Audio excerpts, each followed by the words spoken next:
오늘 말씀 중에 예수님을 찾아온 손님이 있었습니다. 그는 유대인의 지도자라 할 수 있는 니고데모. 그런데 특별하게 그는 밤에 예수님을 찾아왔습니다. 밤에는 잠을 자야 할 시간인데 어쩌면 낮이 아닌 밤에 니고데모는 찾아왔는데 왜 그는 밤에 몰래 아무도 모르게 예수님을 찾아왔을까요? 유대인의 지도자였던 니고데모는 어쩌면 누군가의 시선을 피하고 싶었는지도 모릅니다. 대부분 유대인의 지도자였던 바리새인이나 사두개파나 또한 제사장들은 예수님을 좋아하진 않았으니까요. 그렇게 누군가의 시선을 피하고서라도 예수님을 만나고 싶었고 그 만남을 통해 예수님과 많은 대화를 했습니다. 요한복음 3장 2절에 보면 니고데모는 예수님이 하나님과 함께한다는 확신은 있었습니다. 그것은 예수님을 싫어하는 그들의 공동체 안에서도 예수님을 믿고 확신한 사람들이 있었다는 거죠.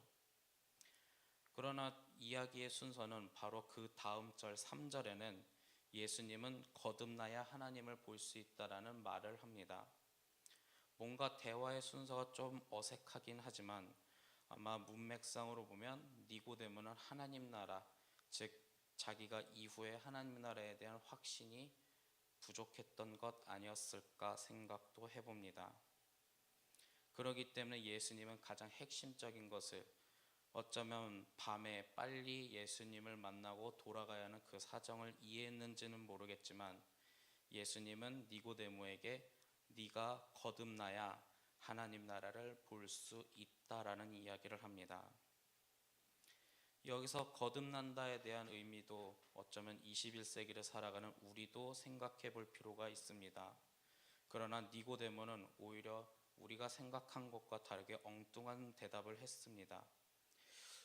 거듭난다는 것이 무엇입니까? 다시 태어난다는 건 맞는데 내가 다시 어머니의 모태로 들어가야 합니까? 라는 질문을 했던 거죠.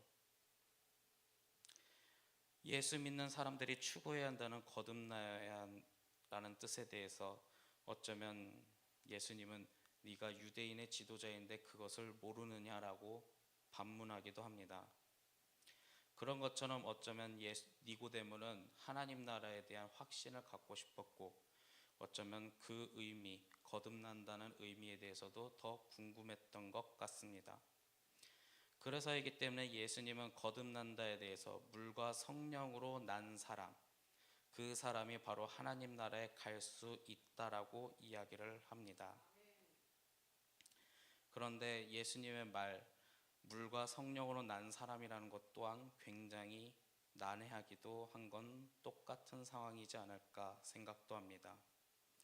어쩌면 오늘 말씀에 등장했던 니고데모는 내가 어머니 모태로 다시 들어가야 합니까? 라는 것을 보면 어쩌면 특별한 의식을 생각했는지도 모릅니다.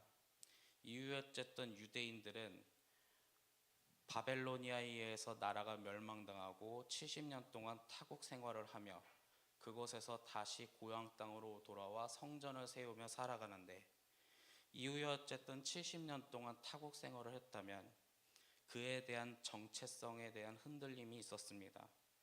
그래서 유대인들은 우리가 하나님을 믿는 백성이라는 그 정체성을 세우기 위해 성전도 세우고 그리고 토라도 만들고 율법도 만들고 장로의 전통을 만들어서 거기에 있는 갖가지 의식들이 있습니다. 대표적으로 그때 정착했던 것 중에 특별한 것이 있다면 할례 의식이기도 하죠. 그렇게 함으로써 유대인들의 정체성, 나는 하나님 나라의 백성이다라는 선포를 하면서 그들은 이 예수님이 살던 이 시대까지는 왔습니다. 그런데 그가 어쩌면 예수님에게 거듭난다는 그 말의 뜻이 어쩌면 내가 어머니 모태로 다시 돌아가게 해야 합니까? 라는 것은 어쩌면 그동안 있었던 할례나 율법이나 그동안 손을 씻는 장로의 전통들과는 다르게 어쩌면 특별한 의식이 있는지 종교 행위에 대한 질문을 했던 것이 아닐까 그런 생각도 해봅니다. 어쩌면 21세기에 살아가는 우리도 특별한 종교의식을 중요하게 생각할 수도 있습니다. 세례를 받고 방언도 해야 하고 봉사도 해야 하고 그리고 헌금도 하라고 하죠. 여러분들은 어떻게 생각하십니까? 이러한 특별한 의식이 우리가 하나님 나라를 가느냐 못 가느냐에 대한 기준이 될까요? 그러나 예수님께서는 니고데모에게 특별히 이 말씀을 했습니다. 요한복음 3장 16절, 하나님이 세상을 이처럼 사랑하사 독생자를 주셨으니 이는 그를 믿는 자마다 멸망하지 않고 영생을 얻게 하려 하심이라. 어쩌면 우리가 생각하는 그 종교의 행위는 더 중요한 것이 있는데 그것을 놓치며 살아가는 것이 있다면 우리는 다시 한번 생각해 볼 필요가 있습니다. 가장 중요한 것, 독생자를 믿고 영생하는 것. 그것이 바로 하나님 나라에 대한 가느냐 못 가느냐에 대한 기준이기도 합니다. 감리교의 종교개혁자였던 웨슬리는 은혜의 수단이라는 설교를 통해 우리가 해왔던 그 종교의 행위는 우리가 하나님께 은혜를 받기 위한 하나의 수단이라고 설교도 했습니다. 내가 헌금을 하고 봉사를 하고 세례를 받고 그것은 바로 내가 하나님께 은혜를 받기 위한 것.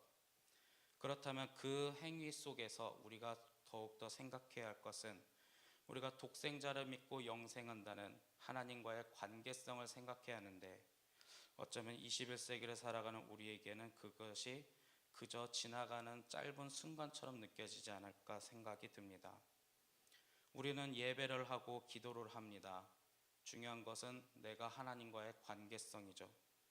하나님과 관계를 맺고 동행을 하고 오늘 하루도 주님의 말씀으로 살아가야 하는데 어쩌면 그저 남에게 잘 보이기 위한 그런 종교적 행위가 된다면 우리는 다시 한번 오늘 이 시간 나 자신을 돌아볼 필요가 있습니다.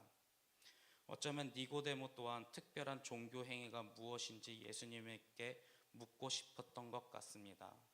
하지만 우리가 알고 있는 그 종교 행위는 웨슬리는 은혜를 받기 위한 수단이라고 말합니다.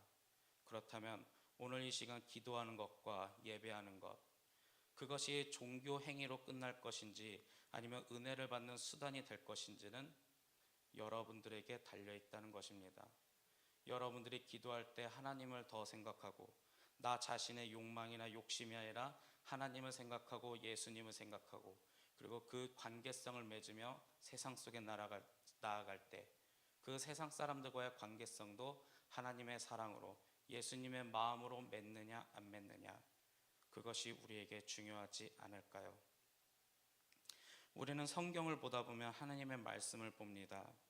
하지만 이것을 보고 오른쪽에 있는 사람과 왼쪽에 있는 사람을 볼 때 너는 하나님 말씀대로 살지 않았어 라고 비방을 한다면 그것은 내 자신이 하나님과의 관계성을 맺는 것이 아닙니다. 중요한 건 이 하나님의 말씀을 보고 내 자신을 돌아봐야 한다는 거죠. 내 자신 스스로 돌아보며 내가 어쩌면 작은 예수님처럼 삶을 새롭게 변화시키는 것, 그렇게 저 세상 속에 주님의 말씀으로 살아가는 것이 바로 거듭난다는 것 아니겠습니까? 예수님은 니고데모에게 가장 핵심적인 구절 요한복음 3장 16절, 하나님이 세상을 이처럼 사랑하사 독생자를 주셨으니 이는 그를 믿는 자마다 멸망하지 않고 영생을 얻게 하려 하심이라. 독생자를 믿는다는 것은 그 독생자의 삶 또한 우리의 삶이 되어야 하고 독생자의 말씀이 바로 우리가 이 세상을 살아가는 원동력이 되어야 할 것입니다. 여러분들은 갖고 있는 각자의 성경을 통해 예수님의 여러 모습, 하나님의 여러 가지 모습을 볼 것입니다. 오늘 읽었던 말씀이 아니라 다른 말씀을 구절을 통해서도 분명히 하나님의 사랑, 예수님의 마음을 분명히 여러분들은 아실 것입니다. 중요한 건 결단이죠. 내가 그렇게 살아가겠습니까? 살아가겠습니다.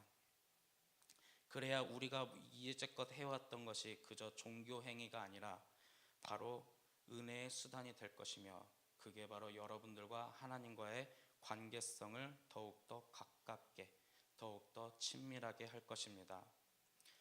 오늘 이 시간도 여러분들은 기도하기 위해 이 자리에 모였습니다. 여러분들은 항상 기도를 많이 하시고 하는 것을 주님도 아실 것입니다. 하지만 오늘 특별히 내가 하나님의 말씀대로 살아왔는지 자기 점검을 한번 해보면 어떨까요? 그렇게 함으로써 오늘 기도할 때 주님과 만나고 주님과 동행하고 그리고 해답을 얻으며 이 땅 가운데 우리가 그리스도인으로 살아가길 원합니다. 우리가 그리스도인이 될 때 가정과 교회를 튼실히 세우며 바로 여러분들을 통해 하나님 나라가 확장될 것입니다. 그렇게 하나님 나라를 확장시켜며 살아가는 우리 두드림교회 성도님들이 되기를 간절히 소망합니다.